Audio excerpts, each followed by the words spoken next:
Selamat datang kembali. Oke, hari ini kita bakal gali lebih dalam bab 19 dari Secrets of Productive People. Fokusnya satu tapi penting banget, soal muncul atau showing up. Betul. Sering dengar kan kutipan Woody Allen itu? Iya, yang 80% kesuksesan itu muncul. Kedengarannya simple ya, tapi bab ini ngebongkar makna sebenarnya di balik konsisten hadir itu. Makna praktisnya gitu ya. Betul. Sumber kita ya bab ini.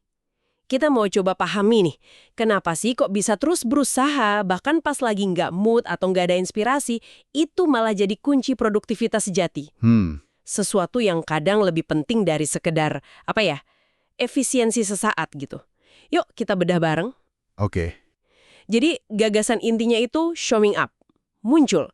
Tapi bukan sekedar hadir fisik ya. Bukan cuma absen gitu ya. Iya, lebih ke komitmen buat terus ngerjain apa yang perlu dikerjain, apapun perasaannya saat itu. Nah, bab ini ngutip Oliver Burkeman soal penulis-penulis hebat. Ah iya, yang soal rutinitas itu kan? Betul, mereka kerja bukan karena lagi merasa termotivasi, tapi karena ya emang udah jadwalnya kerja, udah ada rutinitasnya. Nah ini menarik. Justru rutinitas itu membebaskan kita dari ketergantungan sama mood atau inspirasi. Yang kadang datang, kadang nggak. Bener juga ya. Dan bab ini juga memetakan perjalanan kita pas mulai hal baru. Biasanya ada 2 fase nih. Oh iya, gimana tuh? Pertama, ada ledakan awal. Semangatnya tinggi banget. Progres rasanya cepet.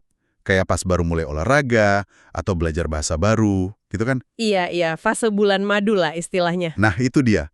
Rasanya semua mungkin. Tapi, habis itu, biasanya datang fase kedua. Ini yang lebih krusial. Fase datar, atau plateau. Di sini nih, semangat mulai turun.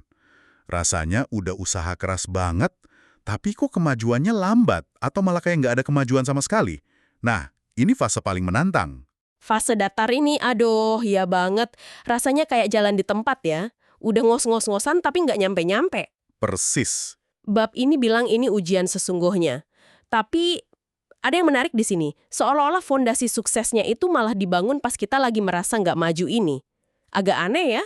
Justru itu, kalau kita lihat gambaran besarnya, ya kemampuan buat bertahan di fase datar inilah yang jadi pembeda.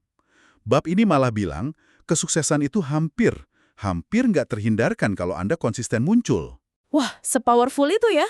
Iya, gagal sih mungkin aja, tapi kegagalan itu jadi bagian belajar, selama kita nggak berhenti total.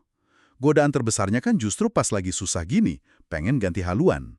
Benar-benar, cari yang lebih gampang atau lebih seru lagi. Padahal mungkin dikit lagi tuh udah mau nembus. Jadi kuncinya bukan cari jalan pintas, tapi ya tahan banting di jalur yang sama. Oke, ketahanan, kuncinya di situ. Tapi gimana cara praktisnya? Biar nggak nyerah pas lagi di fase datar yang kayak lumpur hisap itu. Nah, Kan bab ini nyaranin pakai kekuatan rutinitas ya, bikin jadwal, patuhi. Tapi saya jadi mikir ada resiko nggak sih kita malah kejebak rutinitas kosong? Sibuk sih iya, tapi nggak kemana-mana gitu. Gimana bab ini ngelihatnya? pertanyaan bagus banget. Risiko itu ada. Nah, disinilah bab ini ngasih analogi yang menurut saya kuat banget. Pakai cara suku asli Amerika pas jalan jauh di medan luas. Oh ya, gimana tuh? Mereka itu nggak cuma pakai satu penanda di kejauhan, tapi 2. 2. Kenapa 2? Gini, kalau fokusnya cuma ke satu titik aja, misalnya tujuan jangka pendek, kita bisa tanpa sadar belok dari jalur utama. Nggak lurus lagi ke tujuan jangka panjangnya. Menarik. 2 penanda, jadi kayak kita harus jaga visi jangka panjang sambil tetap fokus sama langkah harian kita, gitu. Tepat. Misalnya dalam bisnis nih, kalau fokus jangka pendeknya cuma networking, bisa jadi kita sibuk aja ikut acara sana-sini, tapi lupa tujuan besarnya apa, misalnya mengembangkan bisnis.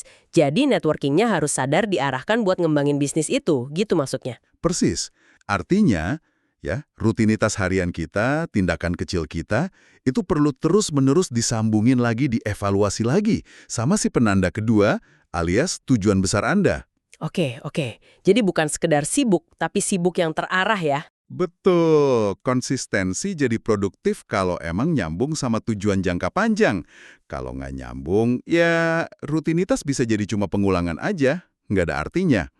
Wah, jadi intisari bab 19 ini benar-benar menantang cara kita mikir soal motivasi ya.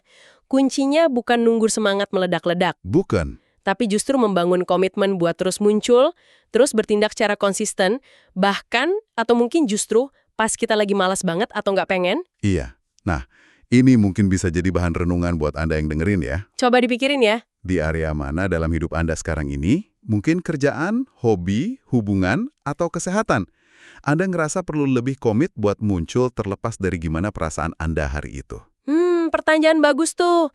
Ingat ya, seringkali justru langkah kecil yang konsisten itu, yang dilakuin bahkan pas lagi susah, itu yang akhirnya ngebangun sesuatu yang besar. Bukan cuma semangat di awal doang. Betul. Pembahasan kita kali ini didasarkan pada bab 19, Secrets of Productive People. Sampai ketemu lagi di penjelajahan kita berikutnya.